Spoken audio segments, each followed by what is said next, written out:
Hello, everybody. I am here with the fabulous Dr. O. I'm so excited to be talking to her today. This is the MaritalPreneur Podcast, and this is where I do a lot of things, actually. I talk to couples, I talk to professionals. Today, I have somebody who is a doctor, has her doctorate in marriage and family therapy, because I want couples to have good information. So couples that have an entrepreneurial component actually have a 75% divorce rate, which is higher than the average population. So our couples that are trying to build a marriage and a business at the same time, they are struggling to beat the odds. And so that's hopefully where we'll fill the gap in. And I don't think we can get that divorce rate down to zero, but if we can get down to 50%, and so that these couples have a fighting chance, I'd love to do that. All right. So Dr. O, would you please tell us just a little bit about yourself and your training, and then we'll see where we go from there. So you have the floor. Go ahead. Awesome. So first of all, Natalie, nice to meet you. I'm really excited about this and I'm excited to be here. So let me tell you a little bit about myself. I'll go backwards. So you can call me Dr. O. That's what I prefer. That's usually what my clients call me. And I got that name in Ohio. My clients could not pronounce my last name. So I was like, if you want to call me Dr. O, that's perfectly fine. So I received my PhD from the University of Akron in marriage and family therapy in 2017. Before that, I received my master's degree from the University of Buffalo, UB, love that university, in mental health counseling, and then undergraduate degree in psychology. So I always knew I wanted to be in marriage and family therapy. Majority of my papers focused on marriage and family therapy. And it wasn't the best thing to do when you're in a program that focuses on individuals in your master's program. But I said, this is what I want to do, and this is what I'm going to do. So that's what I did. Yeah. So 2017, I graduated with my PhD in marriage and family counseling, and I've been doing the work ever since. Oh, wow. I love that. And what I want to say out of that, and what I want my listeners to hear out of that, is there are people who are dedicated to your marriage being successful, who wanted it and studied it for years. And so here you are, here I am. And so if you're hearing this, get the support. Like, we didn't go to school for nothing. We didn't write all those papers for nothing. Like, we want to be of service. We're here to be of service. Okay, let's start there. Why do you think couples wait too late to come into therapy? How about that? I was actually just having this conversation with another marriage and family therapist. Couples waiting to the very last minute until one foot is out the door. Right. Divorce papers in the closet in the back. Honestly, I think it's because couples or individuals in general don't know what we provide as couples therapists, or they're just very scared about what they're going to experience receiving sort of mental health care.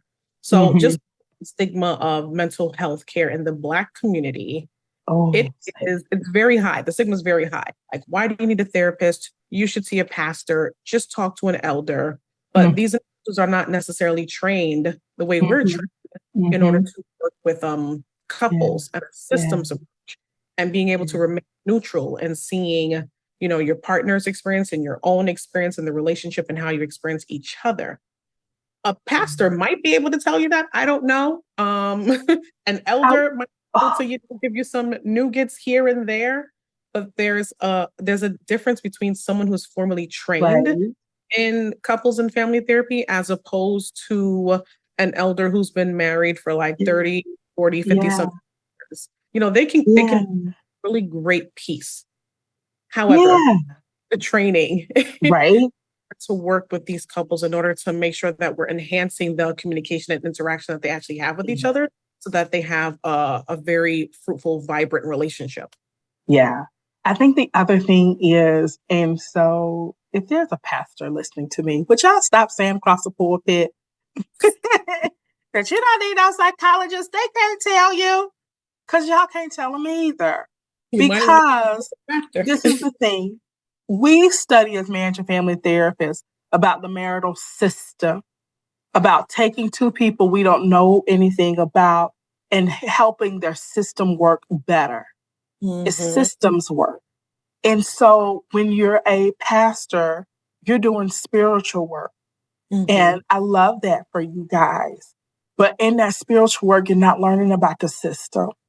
And being married for 50 years is great. You have a PhD in your partner, but not how to work with multiple people and get multiple people to work together. Absolutely. And so it's a very different skill set. And so I'll hear pastors say, like, I just heard Miles Monroe say, why would you go to a psychologist that's been married 4 times? Because they may not have mastered the skills personally to stay married, to keep their mouth shut, all the things you need to do inside of a relationship, but they may be a master at seeing issues that may be their gifting. And I feel like that's the other thing. It's like, y'all don't think we ain't praying at night? When I got a couple in my office and I can't figure out what to say next, you don't think I'm like, Lord, help me. And you know what? What, Lord, do I need to say to shift this person so that the system will change this way so that they can both enjoy this? Exactly. So, okay, I digress. Girl, you got me out there. You got me out there. I need you to talk about it. I need you to talk about it because I don't think people realize that it's not just for us and I will say this as Black clinicians, for us, it's not just what we learned in school, what we might know in our own personal lives. There's a spiritual component to how we work with our clients. And I, to a certain extent, in the beginning of my program, I didn't realize there was a spiritual component because you're learning textbook knowledge. But I would say one of the best experiences I had in learning just Black community and spiritualism is working at a minority behavior health group in Akron. And bringing in African-centered psychology and optimal theory and talking to my clients about this. I'm like, wow, this is amazing. You really need to bring that spiritual component when you're talking to your African-American clients. But sometimes you're not going to get them if you don't speak about that spiritual component. Clients don't talk about it in consultation. Like, tell me about some of your views. I'm like, oh, okay. And I feel comfortable doing so. And especially working at MBHG. But before that, in a program, you are literally going by the book. Yeah. When you want to hear about that spiritual component, you're going by the book. This is what you need to say, and this is what you need to be. And I just knew that once I was done with my program, I can be my full self as a therapist, as opposed to being this book clinician, trained, Eurocentric type therapist. It was more fulfilling when I decided to move into private practice. Yes. Okay. All right. So you've been around a minute and you've seen some things. What are couples struggling with today that they were not struggling with 10 years ago? What are you seeing? Or you may want to just talk about the biggest struggle you see couples dealing with today. Okay, so if you see me looking off to the side, I just want to make sure I put down all of these notes. Right? So the main issue clients will come in with during the consultation will be communication. And then I always tell them, like, I want you to break that down for me. What do your disagreements look like? Who is retreating? Who is advancing? Just break it down for me and explain it to me so I have a better idea of what I'm walking into. Intimacy. That's another issue that couples are dealing with. So once the communication pattern has broken down and that's loving, friendly interaction with each other, intimacy so something that is on the table that we talk about in our consultations. So, and even just intimacy, when I say intimacy to my clients, they think, oh, sex. No, I am talking specifically about that mental, emotional connection you have with your partner. So little things like, do you hold hands while you're walking down the street? Are you doing considerate things for your partner? When your partner comes home, are you asking like, hey, how did your day go? Tell me a little bit more about what you do throughout the day if this partner works from home. Acknowledging your partner when they walk into a room or just acknowledging the fact that they might be going through a difficult time. Something as simple as saying, I noticed you're going through a difficult time. Do you want to talk about it? Could be something that changes your partner's view of you, like, oh, you're really interested in knowing, or you're curious about me. And I'm noticing that I think within the last 2 years, especially during the pandemic, couples coming in saying that I really didn't know my spouse. And now that we're home all the time, okay, it might be a little bit annoying, but I'm learning new things about this person. And it's exciting for me. Or it can be, you know what, I don't really know if I really want to do this right now. Yeah. One of the arguments or conversations that I've been having lately, or we're talking about, is people who will say to their partner, "You've changed." And it's just like, yeah, did you expect the 21-year-old that you married was going to be the same at 31, 41, 51, 61? They're supposed to change. And so allowing change to be part of the process, which means even though we had that conversation already, we need to have that conversation again, and then again, and then again, because it can be different. My mama said, what's true today may not be true tomorrow. Okay. Just plain and simple. And so whether it's their dreams, their hopes, their job, like what's true today may not be true tomorrow, and encouraging couples to keep having the conversations, even though you've had it. Yeah, I know you told me before. Tell me again. Because there's still an excitement that comes when I start talking about my dreams again. It reminds me of my dreams. And so I want couples to keep having the conversation. Conversation. Yeah, go ahead. So I was just reading about this a few days ago. So as human beings, we change every 7 years or so. Your taste buds change every 7 years. Just think about your partner from that perspective. So what I was like at 21, I'm not going to be the same 7 years later. After I have children, I'm not going to be the same. We have to look at hormone levels and how that changes a woman in particular. We have to look at our environment and the economy and society and how things are changing now, and how you have to shift your way of thinking. And a lot of couples might think that, oh, what's happening out there is not going to affect what's happening in here. Oh, yes, absolutely affects what's happening. But the reason as to why couples get divorced is what? Finances. If we're not having that discussion about finances and what we're doing and how this economy is affecting our partnership and who's pulling in, you're going to have disagreements. You're going to have arguments. You're not necessarily going to be on the same page. Right. So waiting until the very last minute to come in to get any sort of counseling, it's detrimental to the relationship because majority of the time, from what I've seen, I can't speak for everyone else, with the couples I've worked with for the last 17 years, usually one partner's foot is already out the door by the time they come in for couples counseling. So it's a little bit difficult, or even more difficult, to work with these couples because already in the back of their mind, it's like, whatever intervention you're trying to do, been there, done that, not even going to fall for it. I already don't want to file for divorce. And they won't tell me that 6 months later. Right. I called the lawyer before I called you. I'm just coming in so I can say that I went to therapy. That's exactly what it those is. Things. And I'm going to implore you guys, if anybody's listening to this and the sound of my voice, when y'all hear this, is when it is a molehill, come in. Like any other thing. If it's a medical issue, the sooner you come in, the easier it is to treat.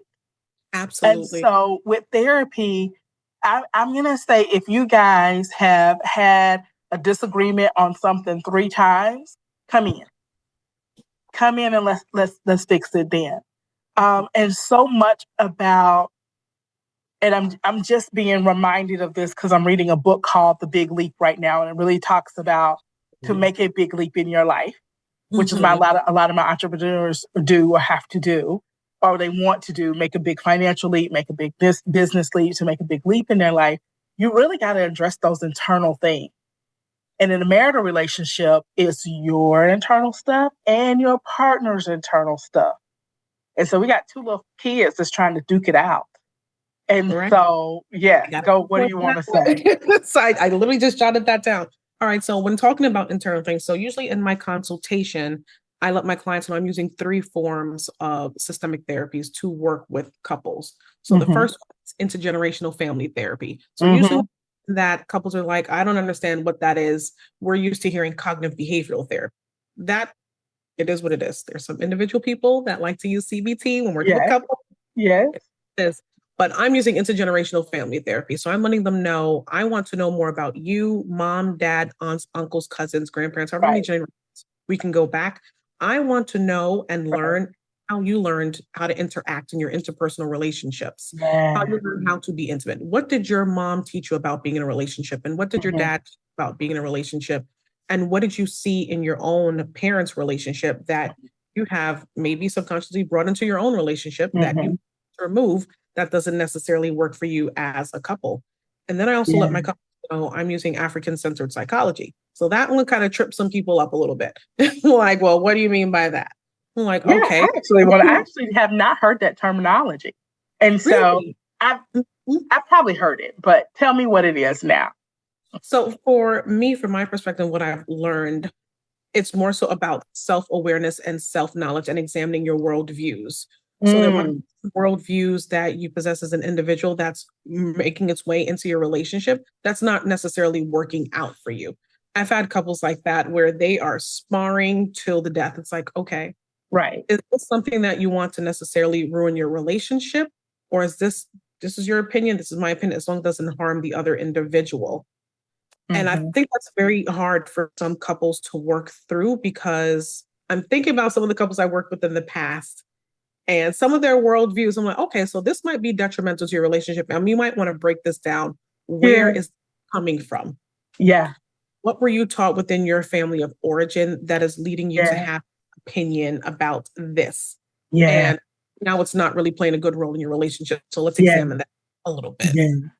And I've definitely seen that, like in my couples, but in my couple's business decision. And so, why did you go with this supplier? This supplier is $15 higher.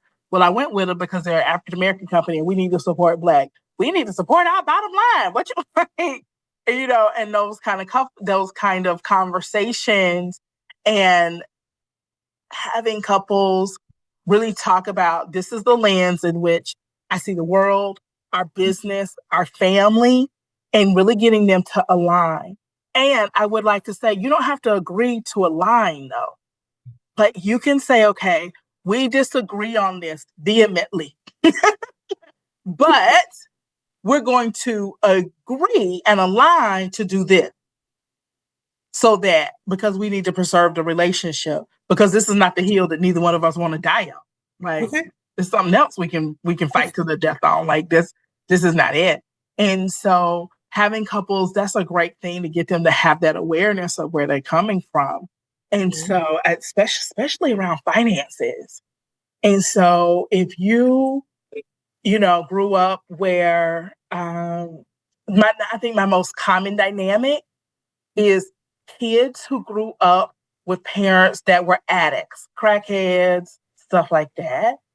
Money worked very differently for them. Integrity was not a thing that went with money for them. And so they're always trying to scrap and make the ends meet and do all of these things and rob Peter to pay Paul. And so they can be growing up and still have that mentality. And then they always seem to marry the very stable middle-class person who's like, you did what with what? I'm thinking about, like, when you mentioned that, I'm just thinking about levels of differentiation. Yeah. With intergenerational family and using therapy, I'm thinking of levels of differentiation. And sometimes we have a tendency, we gravitate towards what we might not necessarily have or we're given children. So if you're looking at your parents and the one parent to a certain extent is lousy with money and the other is more so a saver or a hoarder, you on these habits when you become an adult, and you might have a scarcity mindset. I mean, everyone's talking about scarcity mindset, and you might have a scarcity mindset in where you're hoarding and you're saving, but not necessarily literally enjoying your earnings. Right. I'm just going to build and I'm going to build, but until what extent? When do you begin to enjoy what it is and the hard work that you've been putting into maintaining your business? Because having a business is hard. Having a business is very hard. So I can only imagine having a business with your partner and the difference and the viewpoints that you're bringing in from your own childhood into how you're navigating this business. And I don't know, Natalie, you tell me. It's like, you tell me, how are, maritalpreneurs actually doing this and making it work? Well, the thing is, only 25% of them are making it. So the majority are not. And it's because I think people don't understand that you can have a successful marriage if you have the skill set. Mm-hmm. And that being in a relationship is a skill set, and that there are skills that you can actually learn. And so once you learn those skills, you're going to be a better marital partner. And then what I would really love people to pay attention to is A, where their money is going, because that'll tell you what you care about most of all. And then where their study time is going, if they have any study time or that extra. And so there's so many couples that I've said, oh, okay, well, I know y'all been struggling this for a while. In the consult, what books have you read? None. Y'all ain't read not one marriage book. You got an MD and you got a PhD. The amount of books you guys have read together could fill a library. Mm-hmm. And not now one of y'all thought, maybe we should read a book on marriage. Maybe we should read a book on communication. Maybe we should read a book on sex across the lifespan. And so, and then even look at money. You spent $100,000 on the wedding. Did y'all think to go to premarital counseling? Because that was probably about $1,000. Don't even get me started on that. When we're preparing for the wedding day, right, but we're not necessarily preparing for the marriage, right, and living with this individual. We're spending thousands and thousands of dollars on wedding day, yet we're not to premarital counseling. It's like, what exactly are we doing here? What are we doing here? So I would love for people to know a marriage is a thing. I don't know how to explain it. I'm not using my words, but it is a entity. It is a thing that you can study for, that you can learn skills for, that you can improve upon. And it is going to require you to look at yourself. And I think that's why it's hard for some couples to do it, because I just got off a supervision call and we were joking that so many people show up to counseling to fix their partner. And then, the script is kind of flipped and then you're realizing, oh, I might have my own issues. Yes. Absolutely. Right. And so I don't know what got onto that, but we were just laughing that people don't even come to fix themselves. They come to, could you fix my partner? Because my partner's crazy. And so I teach my supervisees the dysfunction is equal. I don't care if you got one looking like the angel and one looking like the devil. I'm telling you, it's equal. It's the equal amount of dysfunction. And so I tell you that, guys, that now listening to this, the dysfunction is equal, is equivalent. Y'all creating the same dysfunctional system together. And think about this: out of the millions of people on this earth that you could have got with and married, this is the person you choose because it was an equal amount of dysfunction. And so what was that? What was that in you? Because the wonderful thing about a system is if you make changes, you change the system. Absolutely. When I'm working with clients, I really try to break it down to the bare minimum. Like literally, let's start from the basics. And I'll let them, every time they're talking to me, I'm like, I'm looking down because I am literally mapping out your interaction. Yes. Give me 3 disagreements that you have right now that have gone unresolved for the last 6 months. Yeah. I am drawing a map of beginning to the end. And then towards like the end of that week or within the month, I send them the map. And I'm like, I want you to look at what role you play at each step and how this cycle continues. Yeah. And let's start from here. What do we start changing? Number 1, what can we start changing about how you're receiving the message and how you're giving the message? Now, if your partner, I'll speak for just being the child of immigrants, Ghanaian immigrants. Your partner does not want to hear curse words.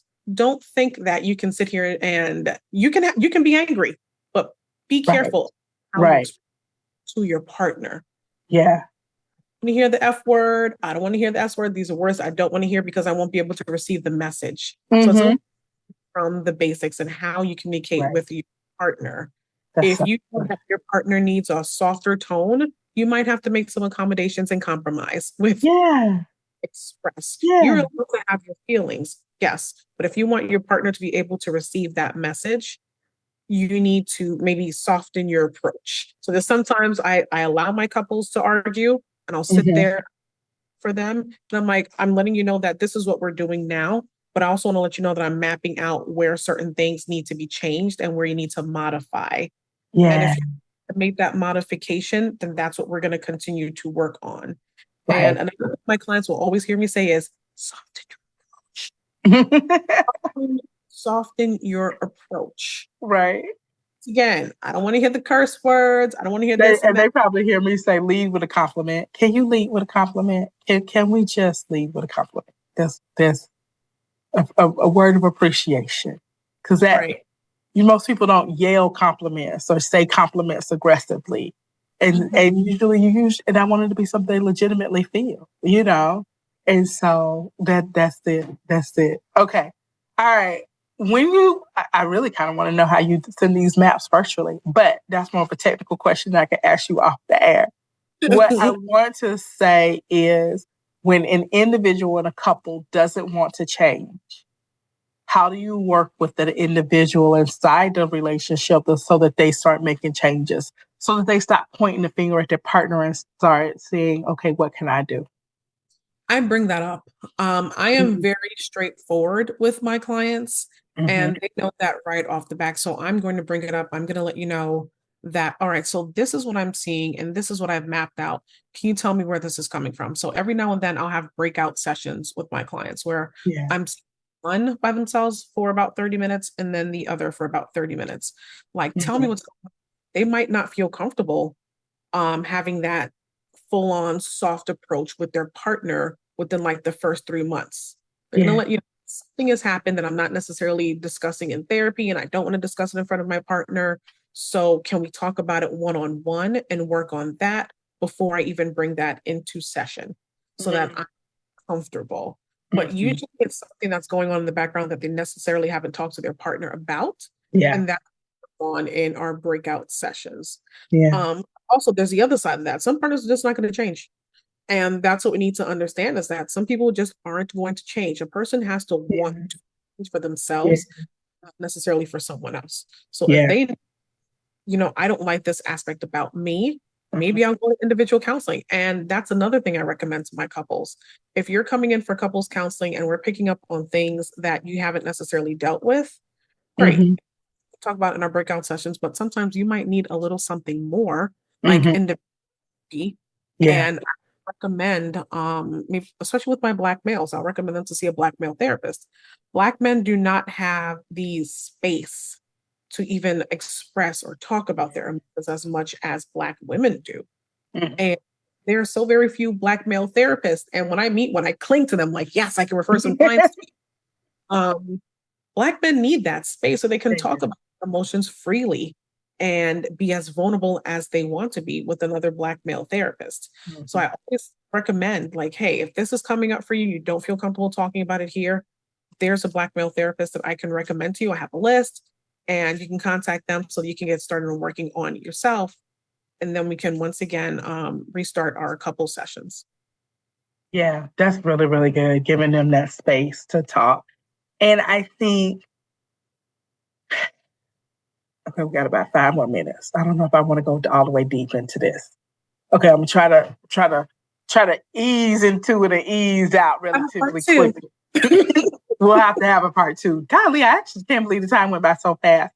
One of the things, though, in culture, and I want you guys to start paying attention to this, because there's a dynamic in culture where we like to call men stupid because men think different and because masculinity shows up differently than women, than femininity and then feminine power. And so I get it. Like, there are some really horrible men in the world. I do get that. But not all of them. Right. And we have a tendency just to say, okay, men are stupid. Okay, men are idiots. Okay, and so I do want to make sure that we as a culture are being sensitive to that. I don't want any demographic being called stupid or because they think differently or they respond differently. But I've noticed that that men have a different intelligence than I think than femininity does, or masculinity has a different intelligence and sees things differently than femininity does. And I want that to be respected. And in couples relationships, I really want couples to be able to work toward and respect the difference that their partner brings and stop beating them up for not being you.